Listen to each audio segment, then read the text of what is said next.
Salam, selamat pagi Bapak Ibu Saudara yang dikasihi Tuhan Yesus. Kita bersyukur pada kesempatan pagi hari ini kita boleh kembali berjumpa untuk bersama-sama belajar firman Tuhan, untuk merenungkan firman Tuhan sebelum kita lebih jauh menjalankan aktivitas kehidupan kita hari ini. Mari kita akan bersama-sama untuk membaca firman Tuhan atau membuka Alkitab kita dari kitab Amsal pasal yang ke-21 ayat yang ke-21. Amsal pasal 21 ayat yang ke-21. Kalau Bapak Ibu Saudara sudah menemukan, saya akan membacakan demikian firman Tuhan. Siapa mengejar kebenaran dan kasih akan memperoleh kehidupan, kebenaran dan kehormatan. Saya ulangi lagi. Siapa mengejar kebenaran dan kasih akan memperoleh kehidupan, kebenaran dan kehormatan. Mari kita akan berdoa bersama-sama. Maha besar Tuhan Allah kami bersyukur pada kesempatan ini oleh karena kasih dan kemurahan-Mu Tuhan, Engkau masih memberikan kehidupan yang baik bagi kami. Engkau masih memberikan kesehatan, keselamatan sehingga kami boleh menikmati hidup yang Tuhan berikan kepada kami. Dan saat ini Tuhan, kami akan merenungkan firman-Mu. Tuhan akan memberkati kami dengan kuasa Roh Kudus-Mu, agar setiap firman yang boleh kami pelajari, boleh kami lakukan di dalam kehidupan kami. Jaga dan lindungi kami dengan kuasa-Mu Tuhan, untuk dapat melanjutkan kehidupan kami. Hanya di dalam Putra Yesus kami berdoa dan bersyukur. Haleluya. Amin. Bapak Ibu Saudara yang dikasihi Tuhan Yesus, firman Tuhan yang saya sampaikan pada kesempatan pagi hari ini diberi judul yaitu kejarlah kebenaran dan kasih, sesuai dengan tema bulan ini yaitu berbicara mengenai kasih. Nah, Bapak Ibu sudah kasih dalam Tuhan bahwa di dalam kehidupan ini ada dua macam kehidupan, yaitu yang pertama kehidupan duniawi dan yang kedua adalah kehidupan yang rohani. Tentunya kalau kita berbicara mengenai kehidupan duniawi, kita akan mengerti bahwa orang-orang duniawi mereka akan melakukan, mereka akan berusaha dan mereka akan mengejar hal-hal yang berkaitan dengan keduniawian, yaitu baik itu kedudukan, baik itu kehormatan, kekayaan, uang, cinta dan lain sebagainya. Dan demi apa yang mereka kejar, apa yang mereka pikirkan, mereka akan melakukan banyak hal yang mereka lakukan demi untuk mendapatkan apa yang mereka inginkan. Nah, itulah orang-orang duniawi, sehingga kadang mereka tidak memiliki kepuasan untuk dapat mensyukuri apa yang mereka dapat. Jadi ada istilahnya, kalau mereka sudah punya motor, mereka tidak puas punya motor, pengen mobil.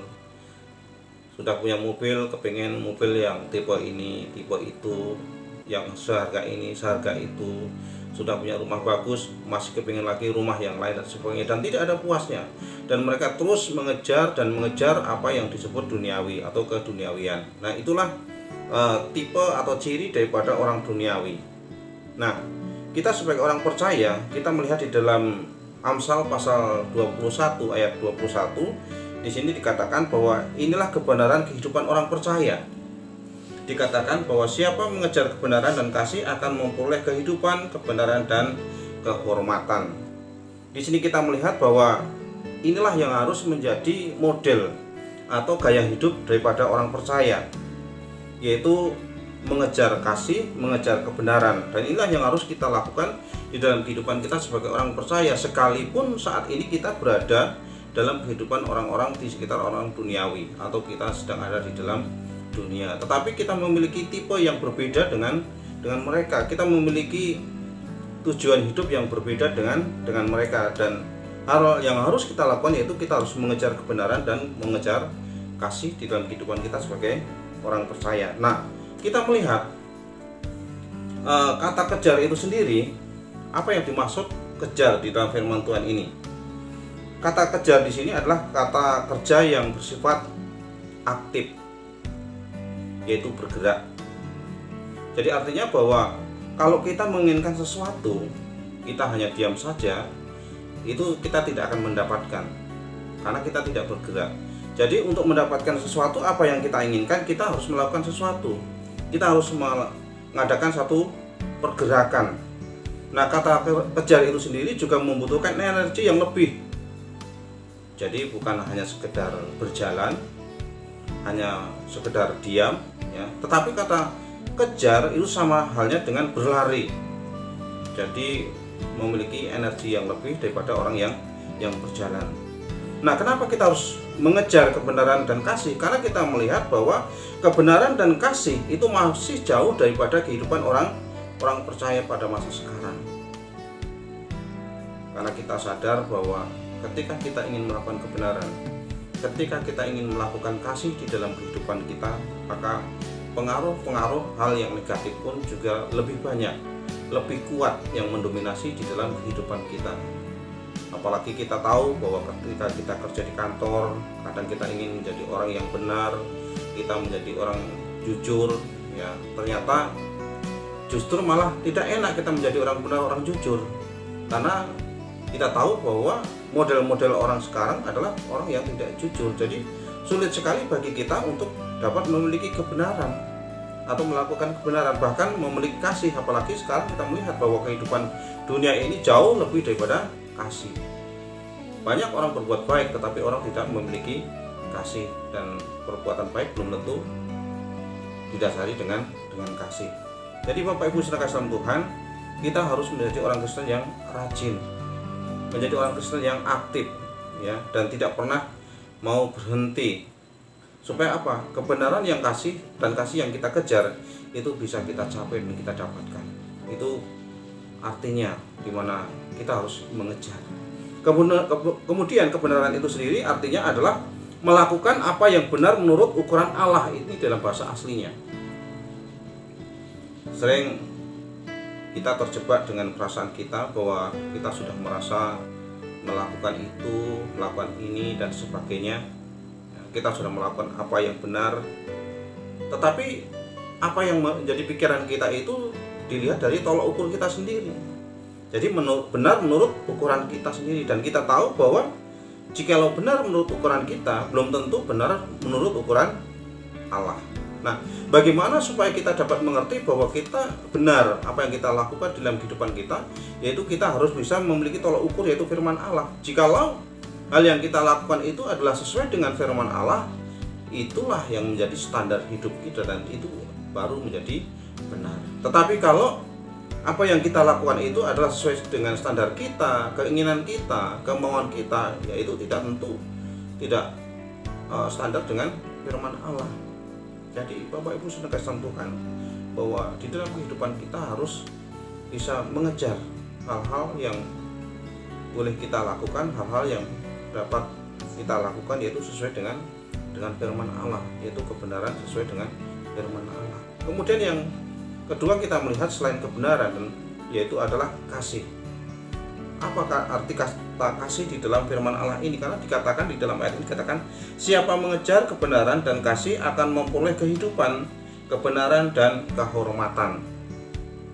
Kasih di dalam ayat ini, di dalam bahasa aslinya itu adalah kasih karunia atau belas kasihan, ya, atau rahmat. Nah, sudahkah kita melakukan hal ini sebagai orang percaya, sebagai dasar hidup kita? Kristus sebagai Tuhan dan Juru Selamat kita sudah melakukan hal ini, dan itu memberikan contoh keteladanan bagi kita, supaya kita sebagai orang percaya memiliki hidup yang mengasihi. Jadi artinya kasih karunia, belas kasih atau rahmat itu artinya melakukan sesuatu untuk kebaikan orang lain. Memang tidak gampang Bapak Ibu saudara kasih Tuhan untuk dapat melakukan sesuatu demi kebaikan orang lain.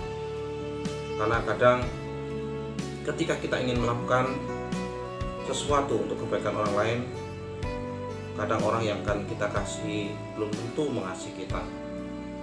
Kadang apa yang kita berikan dalam bentuk kasih belum tentu itu berkenan di hadapan mereka atau di dalam kehidupan mereka. Tapi kita sebagai orang percaya harus melakukan itu semua. Jadi kita berusaha sebagai orang percaya bagaimana kita harus bisa melakukan sesuatu demi kebaikan orang lain, yaitu dalam wujud kasih. Bapak Ibu saudara kasih Tuhan, Kristus sudah melakukan ini dalam kehidupan kita.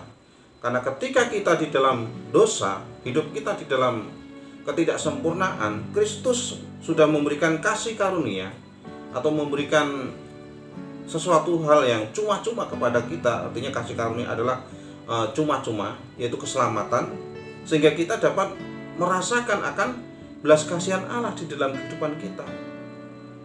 Dan itu yang dilakukan oleh Kristus. Jadi kalau kita mau memiliki kasih seperti yang dikatakan oleh firman Allah ini, maka kita harus memiliki kehidupan yang fokus kepada Kristus.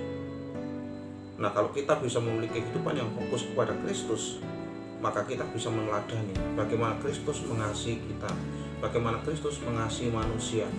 Dia rela berkorban tanpa pamrih, tanpa mengharapkan kita melakukan sesuatu. Kita hanya cukup menerima saja.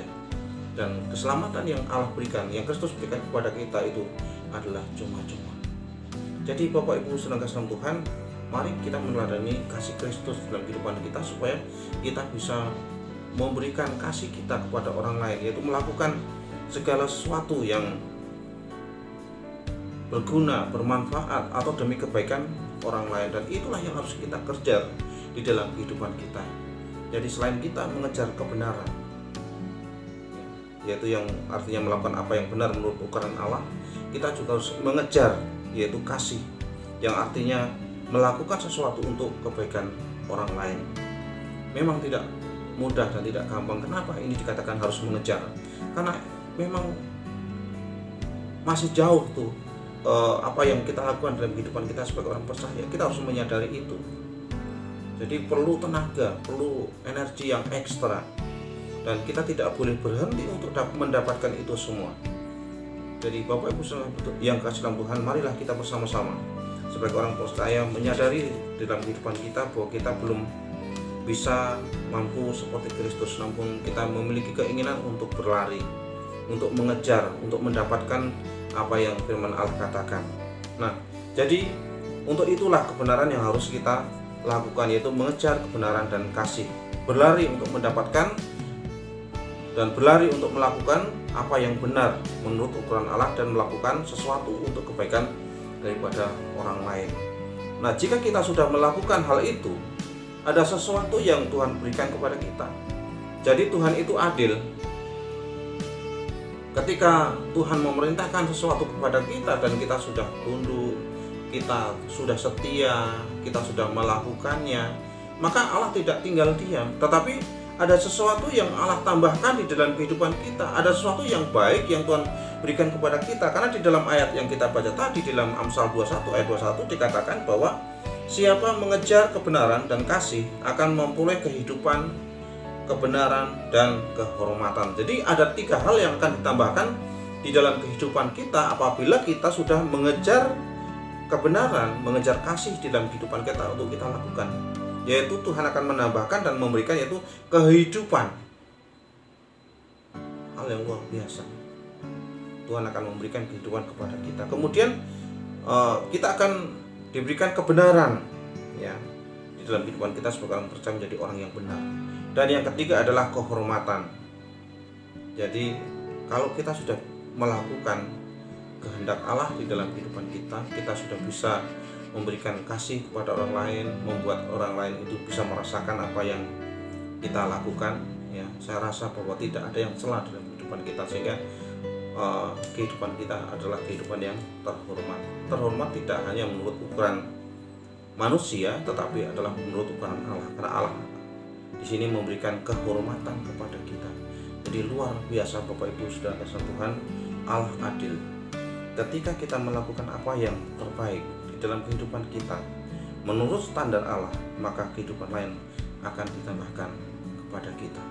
Jadi mari kita bersama-sama sebagai orang percaya, sekalipun tantangan tidak mudah, sekalipun tidak gampang untuk melakukannya, namun jangan kita bosan, jangan kita berhenti, jangan kita mengabaikan. Mari kita akan kejar apa yang Allah inginkan dalam kehidupan kita, yaitu kita mengejar kebenaran, kita mengejar kasih, agar kehidupan, kebenaran, dan kehormatan Tuhan berikan kepada kita. Bapak Ibu sedang kasih Tuhan, firman Tuhan saya tutup dengan sebuah cerita, dan cerita ini baru saya dapatkan, baru saya baca, yaitu di mana ada seorang Kristen yang pada waktu itu memiliki sahabat, dan sahabatnya sedang berulang tahun. Dia ingin membuat surprise buat temannya dengan mengirimkan yaitu kue ulang tahun. Kemudian dia memakai aplikasi online dan kemudian menyuruh jasa online untuk mengantarkan kue tersebut sesuai dengan alamat yang dimiliki oleh temannya. Namun apa yang terjadi ketika tukang online tersebut sudah sampai kepada alamat temannya, ternyata temannya sudah pindah. Dan memang orang ini tidak memberitahu kepada temannya kalau dia akan mengirimkan kue ulang tahun, karena sebagai surprise, kejutan, dan sebagainya. Tetapi apa yang terjadi ketika dia pindah, dia tidak mengerti, sehingga akhirnya pihak online menghubungi dia mengatakan bahwa alamat yang dituju sudah pindah, Mbak. Dia bingung, kemudian ngomong dengan tukang online-nya, Pak, apakah Bapak bisa mengantarkan ke alamat yang baru sesuai dengan yang saya terima ini? Tukang ojek online mengatakan, tidak bisa, Mbak, maaf, karena hari ini istri saya sedang di rumah sakit dan saya harus menengok istri saya. Dia berhenti sejenak, akhirnya mengatakan kepada tukang online, ya sudah Pak, kalau begitu kue yang Bapak bawa yang akan diberikan kepada teman saya untuk Bapak saja. Maka spontan Bapak online itu berteriak, puji Tuhan, puji Tuhan, puji Tuhan. Dia bingung, perempuan ini tadi, kenapa Bapak itu mengatakan puji Tuhan, dan ternyata dia adalah orang Kristen. Kemudian dia bertanya di dalam telepon kepada Bapak itu, mengatakan, Pak, kenapa Bapak segirang itu hanya mendapatkan kue ulang tahun? Kemudian dia mengatakan, Mbak, hari ini tepat ulang tahun istri saya, dan istri saya sedang berbaring di rumah sakit, dan saya tidak bisa membelikan kue, tetapi ternyata Tuhan sudah menyediakan. Akhirnya perempuan itu terharu. Bapak Ibu saudara kasih Tuhan, inilah yang terjadi dalam kehidupan kita sebagai orang percaya, bahwa apapun yang kita lakukan, kita harus berserah kepada Tuhan, karena Tuhan sudah memiliki rencana. Allah sudah membuat satu perencanaan yang terindah di dalam kehidupan kita. Kadang-kadang sepertinya apa yang akan terjadi sangat mengecewakan, tetapi ternyata bagi orang lain itu menjadi berkat bagi dia, seperti contoh tadi. Nah, di sini perempuan tadi bisa mengendalikan diri, dia tidak emosi, ya, sekalipun bapak online itu tidak bisa mengantarkan, tetapi dia malah memberikan roti tersebut kepada bapak online, dan ternyata itu menjadi berkat yang luar biasa bagi bapak online itu, dan dia memang orang Kristen. Dan saya percaya bahwa bapak tukang ojek online itu dia sudah berdoa kepada Tuhan bagaimana untuk memberikan kebahagiaan kepada istrinya. Dia ingin sekali memberikan kue ulang tahun kepada istrinya berbaring di rumah sakit, tetapi sampai saat itu dia belum mendapatkan, dan ternyata Tuhan memberikan yang terbaik. Nah, inilah Bapak Ibu saudara kasih Tuhan, kalau kehidupan kita selalu ada di dalam rancangan Tuhan, pasti Tuhan akan memberikan yang terbaik di dalam kehidupan kita. Jadi jangan jemu-jemu, jangan putus asa, jangan berhenti. Mari kita kejar sesuatu yang bernilai kekal, yaitu apa? Kebenaran. Kita kejar kasih, karena inilah yang Allah kehendaki dalam kehidupan kita. Maka semua yang kita inginkan dalam kehidupan kita sebagai orang percaya akan ditambahkan oleh Tuhan kepada kita, sehingga kehidupan kita menjadi kehidupan yang indah di dalam Tuhan. Biarlah firman Tuhan pada kesempatan ini akan menjadi berkat bagi kita. Tetap semangat, dan saya terus berdoa semoga kita semua akan sehat dan memberkati kita sampai kita ketemu lagi. Mari kita berdoa bersama-sama. Terima kasih Tuhan untuk firman Tuhan yang singkat pada kesempatan pagi hari ini. Biarlah hal ini akan mengingatkan dan menolong kepada kami untuk dapat mampu melakukan apa yang terbaik bagi Tuhan. sering Tuhan bahwa standar-standar hidup kami diukur dari kemampuan kami, dari keinginan kami. Namun kadang kami keliru bahwa Allah menginginkan bahwa standar kehidupan kami adalah standar firman Allah. Untuk itu tolong Tuhan mampukan kami dan kuasa Roh Kudus semua dengan firman Allah ini, supaya kami dapat mampu mengejar kebenaran, mampu mengejar kasih, supaya kehidupan kami akan boleh menjadi sempurna di dalam Tuhan. Terima kasih Tuhan, menyerahkan kehidupan kami selanjutnya ke dalam kuasa-Mu. Tuhan akan memberkati ke kami setiap orang yang percaya kepadamu, yang sudah belajar dan mendengarkan firman Allah pada kesempatan pagi hari ini. Hanya di dalam Tuhan Yesus kami berdoa dan bersyukur. Amin.